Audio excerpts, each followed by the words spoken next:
Hey there, everyone. Welcome back. Today we've got a Strider, SnG.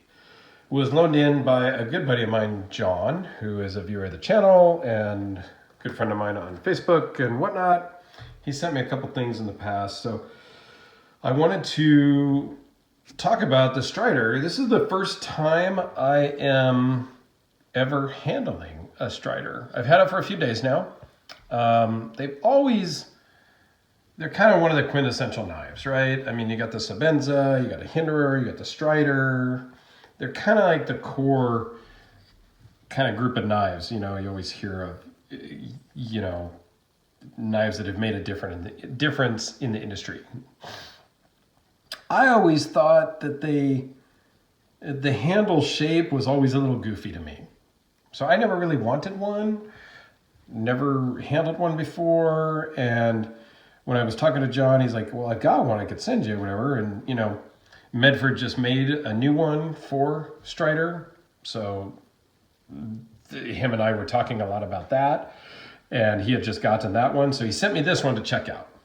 So let's just jump right into the specs. Close length is 4 5/8 from the farthest edge to the farthest edge. Overall length is 8 1/4, just a hair under 8 1/4. The blade length is 3.55 inches from the edge of the scale to the tip. And the edge length is only 2.87 though, because you've got this really big finger choil in the front, and we'll get to that. And then you've got a sharpening choil as well. So we'll get into the blade shape in a little bit. The blade steel is CPM 154, so you're good to go there. Blade thickness is 0.16, so it's good size. Stout, weighs in at 4.5 ounces.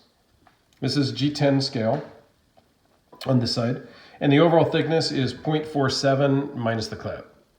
And it does run on phosphor bronze washers. And it does fire out that first time. It's a little weird, a little awkward around the camera. So in the lock bar, it does have the lock bar over travel stop to keep you from pushing the lock overextending and springing open the lock. And overall, it's got a nice design. As I've handled it now for a few days, even though the handle's shape is a little odd looking to me, you guys may love it. Once you put it in your hand, it just locks right in. It feels really good in the hand. There's no real hot spots. It feels really good in the hand. It's very comfortable and it's very ergonomic. So I was quite surprised by that because the shape looks odd to me. I was a little nervous as to how it would feel, but it feels really good.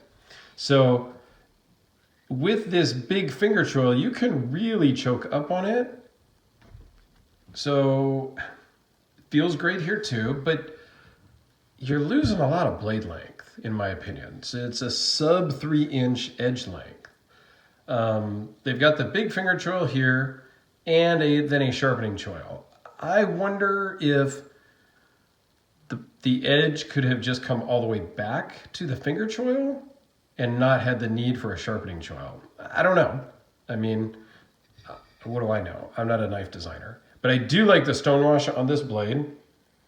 It came out really good. I really appreciate that stonewash. It is a titanium clip, but it's just a bent titanium clip.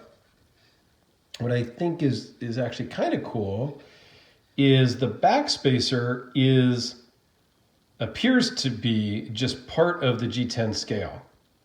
So this G10 side really just has milled out. Let's see if we can shine some light on the subject here. They really just kind of mill that out, I guess, because the back spacer appears to be part of the G10 side, which is kind of cool. So there is no back spacer per se. It's just two scales that slap together. So that's kind of cool. I do kind of like that. The jimping up here is grippy, but comfortable. So it's not hard edges like on some other knives. I was talking to some buddies about that today, and how on the Medfords it's super kind of hard edges. You have a lot of traction, but you also feel it, and it's uncomfortable with bare hands. This, you have a lot of traction, but it's comfortable, if that makes sense.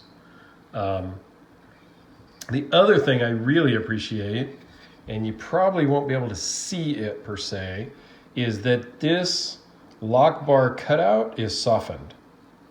Very slightly radiused or chamfered there on the edge. More so this edge than this edge down below. This edge down below is a little bit harsher, but my main concern on other knives is this edge right here. And they have softened that up just like they did up here, and I really appreciate that. I think that is a wonderful thing. It's really easy to unlock and close. Can finger flick it, you can thumb open it, slow. You can thumb flip it or flick it with your thumb. No real wrist needed. All in all, it functions really nice. Like I said, I've only had it for a couple of days, but it may be something that I add to my collection. All my other buddies have told me about them for quite a while, and I've just never gotten into them. So we'll do a couple of quick size comparisons. I like my Sharpie. Just, really want to give you guys an idea as to what it is here. Sebenza large 21, just almost exactly the same size in overall length. Yeah, you get much more blade out of the Sebenza, which is kind of dirty there. And then, because I just love this knife, Todd Begg Steelcraft Field Marshal with the Damasteel blade. But yeah, the closest comparison here on the table would be the Sebenza. We'll just kind of give you a side-by-side on these. Much thicker, noticeably thicker on the Strider, but not ridiculously thicker. But yeah, the blade length or the edge length, if I put the back of the Strider, so you are losing noticeable blade length or edge length with the big finger choil and the sharpening choil, but okay. I mean, it still works. I think it's a pretty cool knife. I'll get it back to John here in a few days and go from there. But I may add something. Take a look at some of the other options that they have. They do make a bigger one. This is the SnG, and then there's a bigger brother, the SMF. And I didn't really look that up, but it is a bigger knife. So this is kind of the baby brother of the group. So anyway, let me know what you think about Striders, if you've got some, how you like them, what you think, and all that good jazz. And thanks for watching. Have a great day, and we'll see you on the next one.